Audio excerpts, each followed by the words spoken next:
Hello and welcome once again to the video. In this one I will be taking a look back at the 2023 Formula One World Championship in a way that was suggested in a comment on my channel by giving points out of 10 basically to the drivers, and I do teams as well. I think that's quite a good way of doing it, so that's what I'm going to go with. Now, obviously these are just my opinions, and feel free to comment and either agree or disagree with whatever I've put down for each driver and team. Okay, so 2023. Not a particularly exciting season, and not an exciting season for Verstappen either, I wouldn't have thought. In a way, it's not much fun, is it, if you can easily win 19 out of 22 races? Not a lot of fun.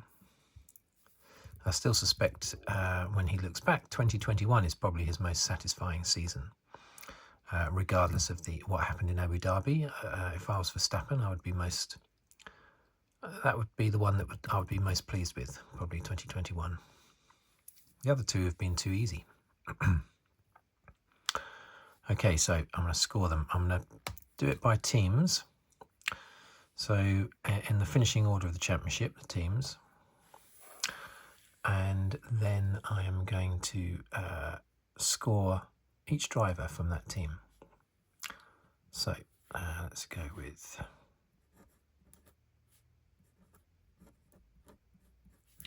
Redbull. Now, what can you give them other than a 10? Can't give them anything else, can you? Can't give them 11 out of 10. So it's obvious, isn't it? 10. And the drivers,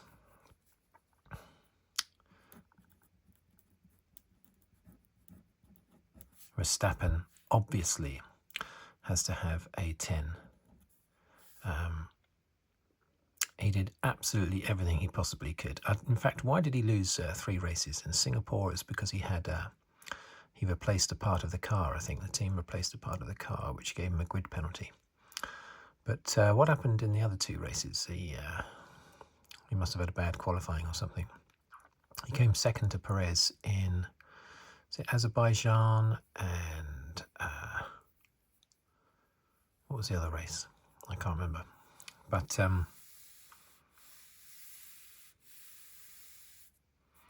he can't really have done any more than what he did, so he has to have a 10. Now, Perez, this is where some people may well disagree with me. I would give Perez, let me just put down here first, 2023. Keep you in suspense. F1 Championship. I give him a 4. Okay, now, some people will agree with that. Some people will think I didn't go too low. Some people will disagree and think I should have gone higher. Yes, he did win 2 races. Yes, he was second on the list of most wins in the season. Yes, with 2 wins. But he should have done much, much more. He got completely thrashed by Verstappen. You could argue that's not his fault. He's up against Verstappen. But Verstappen isn't a god. He's a driver. Ricciardo showed that you can match him. Okay, a few years ago, maybe Verstappen was not as good as he is now, possibly. But I just think that Perez, I think a little bit like Bottas, it's sort of the opponent gets into his head, and Perez was, very quickly after joining the team was believing that there's no way he could beat Verstappen, and I think that affects his performance. He won 2 of the opening 4 races, but then that should have given him the confidence, especially as he went into Miami, I think on pole position with Verstappen 10th on the grid, I believe. that was it. That was the point where Perez was in the best position in the championship. 2 wins apiece for both of them. And Perez on pole, as I believe he was. If he wasn't on pole, he was second. He was right up there. And I think he was on pole. And Verstappen was 10th. Perez should have won that race easily because he, like any sport, this is very much a head game. And his confidence would have been sky high at the time. But clearly, there was that undercurrent. It's a bit like everyone was going on about Bottas 2.0, weren't they? A few years ago, he would start a championship quite well, but you always felt that Bottas knew that he couldn't beat Hamilton, even if he was level pegging after a few races.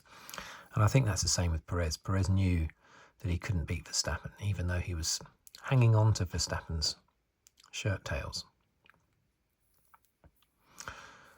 So, and of course in that race, that Miami race, that just shows his number 4 rating here, because Perez, did he finish second in that race? I can't remember, but he didn't win it. Verstappen won it from 10th on the grid. So I think Perez is lucky to get a 4 from me. I was considering giving him a 2 or a 3. I went for 4 simply because of his performance in Azerbaijan, I think it was, wasn't it? One of the 2 wins. I think he deserved a little bit of points, a few points for his 2 wins, but not much. Still a very poor performance in my view. Hopefully this is all nicely in focus, but I don't really know if it is or isn't. Okay, hopefully it is now. Mercedes. What would I give Mercedes? I'm going to give Mercedes 7. And I'm going to give Hamilton 7. And Russell a 6. Mercedes, they did okay, but there was still a lot of races they struggled in where they didn't know what was wrong with their car. Their car would be good one race, bad the next, and they didn't know why. And that's, you know, that's not a good sign for how a team is functioning throughout the year. So, good consistent performances by Hamilton anyway, which is why they get the 7, but definitely no higher than 7 for me. And Hamilton gets a 7 for the same reason. There were inconsistencies in there, poor performances in qualifying, but also he would get podiums. Russell himself says that he had a bad season. Russell, I think, would give himself a 1, judging by what he's been saying throughout the year. But I give him a 6. He wasn't far behind Hamilton throughout the season, I don't think, on performance. So I give him a 6 now. Ferrari.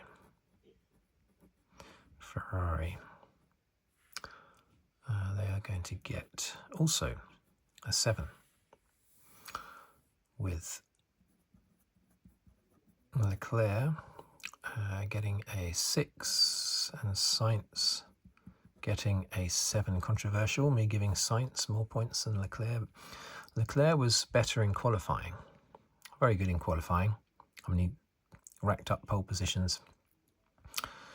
But something would always happen to him one way or another throughout the race, often not his fault, often the team's fault. Ferrari, just like Mercedes, inconsistent, sometimes doing really well, good strong performances, other races nothing, and not really sure why. So I think their performance was very similar. And Leclerc, I just think, especially in the second half of the season, Sainz had Leclerc beaten, basically. The only reason why Leclerc ever finished ahead of Sainz in the second half of the season was because Leclerc had a much better qualifying. Because he was super fast in qualifying. Okay, so next we're going to do McLaren. Now, I'm going to give McLaren an 8. With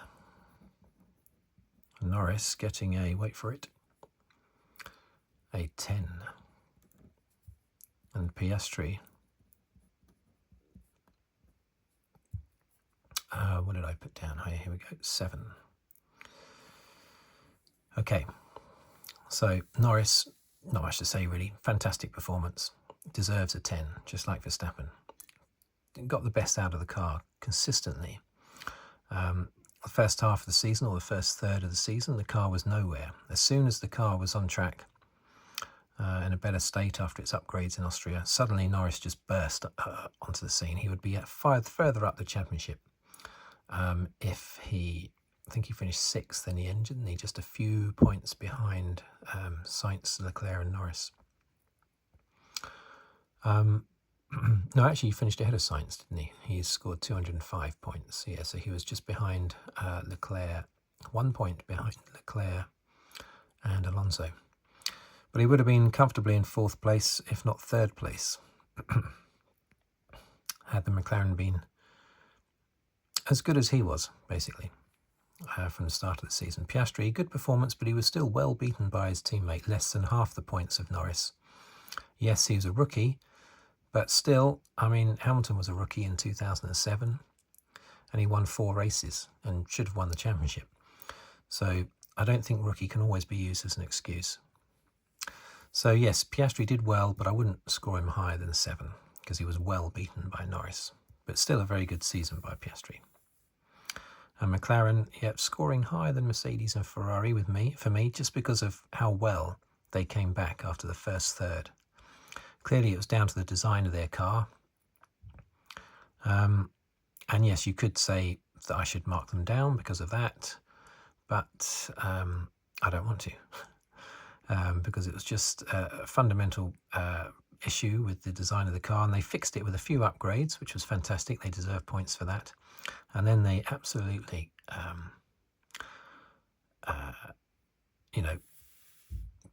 did well, basically, after that. So made good use of those upgrades, basically. So they saw the problem, they fixed the problem.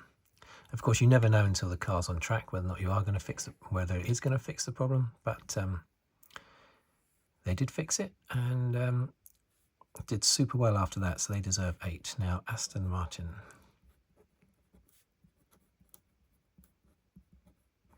I'm also going to give them 8. Started off extremely well, of course. Then tailed off for a number of races in the sort of second third of the championship, I would say, but then came back strong towards the end again. And I would give Alonso, wait for it, 10 points. And Stroll,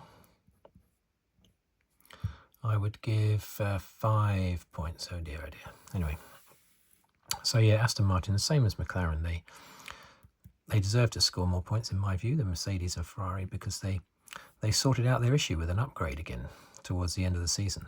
Or I think actually they reversed an upgrade, didn't they? They had an upgrade, it didn't work, and then they sort of reverse engineered their upgrade, I think. I seem to remember. But anyway, they fixed the problem and came back again strong. Alonso deserves a 10 just from the first third of the championship, really. But other performances he put in, like against Perez in, was that in Las Vegas when he was got Perez at the end, possibly? Fantastic. Alonso was super strong all year. Stroll would have the odd good race, especially towards the end of the season, but by and large he was thumped by Alonso. So I definitely wouldn't give him any more than 5 points.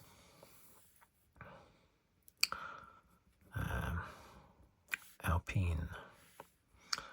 Okay, so Alpine I would give 6 points, with Gasly taking 6 and Ocon taking 6.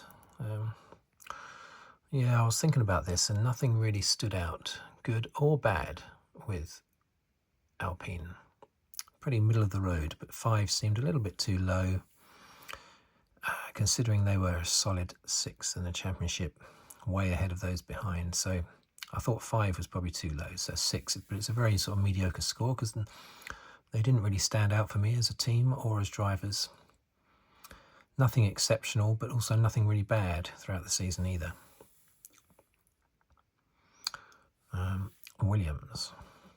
Now, Williams, tough one to judge, because do you judge them on their championship position, how many points they scored, how well they did, or do you judge them on how far they have come since, say, last year? It's a tricky one. I'm sort of doing a bit of both because I'm only giving them 6 points. And Albon, I'm giving 9 points. Sargent, give 5 points. Now, Sargent, Albon, obvious, very good performance all year, strong all year. 27 points out of the 29 points were scored by him. Sargent, well beaten by Albon. Underperformed all throughout the season. Team principal constantly saying Sargent will come good, Sargent will come good. He had a good practice session this time, didn't smash up the car, he'll come good. Team manager wouldn't have to go on the defensive so much as Vowles did. Is that his name? James Vowles, I think. Team manager wouldn't have to go on the defensive so much if Sargent was performing well. A couple of good performances, a couple of good practice sessions. Wasn't terrible, but didn't stand out. I don't think, unless he improves greatly, if he's in Formula One next year, I think the Williams seat, second Williams seat, is the only one undecided at the moment. Only one that hasn't been given to a driver. So if it gets given to Sargent, it'll be the first time in many, many years that there's been no driver change at all for the following year. But yeah, mediocre by Sargent. Doesn't stand out at all, really. He might get a second go. He might not. It's a bit like Guan Yu Zhou, and it's also a bit like Tsunoda. They both did get a second year, obviously. Will Sargent? Who knows? Williams, I've sort of judged them.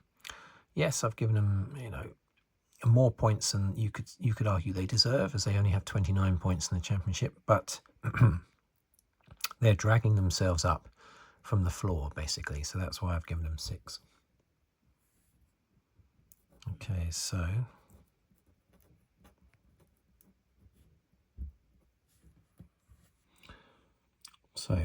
AlphaTauri. Now, they had 4 drivers throughout the season. Their 4 drivers were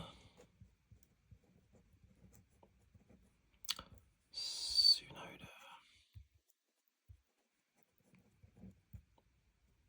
Ricardo,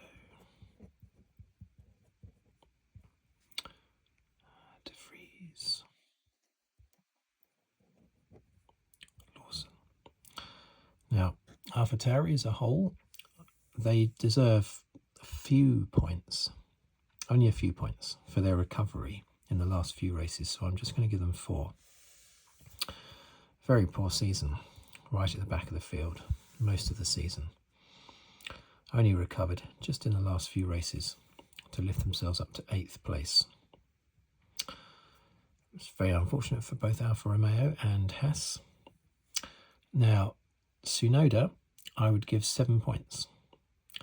That seems quite high, but I think he reacted very well when it's all to do with confidence. As soon as he had the confidence from the team by being given the seat for next year, suddenly he started to show his real performance, maybe because he was less nervous, because he wasn't having to try and prove himself still. So I will give him 7 for his very strong performances towards the end of the season. Ricardo, I'm going to give less. I'm only going to give 5 because he only scored points in 1 race, I think it was.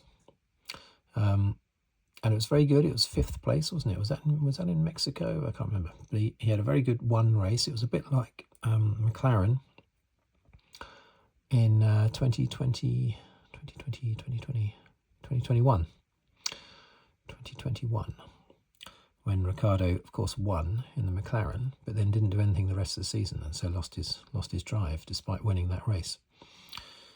Same thing here, very good race there, but in the last four races or so, in the last few races after he came back, last 4 or 5 races, he was well beaten by Tsunoda most of the time. So only 5 points for Ricciardo. He should be able to do better than that. Now De Vries, 1 point. I can't really give him any more than that. 0 points. Only took part in half the season and was nowhere. Having done so well the previous year at the Italian Grand Prix in his one outing in a Williams. But he was nowhere this season for the half of the season that he was in. So I can only give him 1 point. And Lawson I will give 7 as well, same as Tsunoda. Very good performance. He only took part in, I think, 5 races, but one of them he scored points. Not an easy thing to do in the AlphaTauri, apart from the last few races when the AlphaTauri was better. He scored 2 points in Singapore, a very difficult circuit as well. So I think Lawson did very well. And I think Tsunoda is, well, he's shown how good he is in the last few races, but I am surprised that Lawson didn't take his seat for next year. Anyway, next up is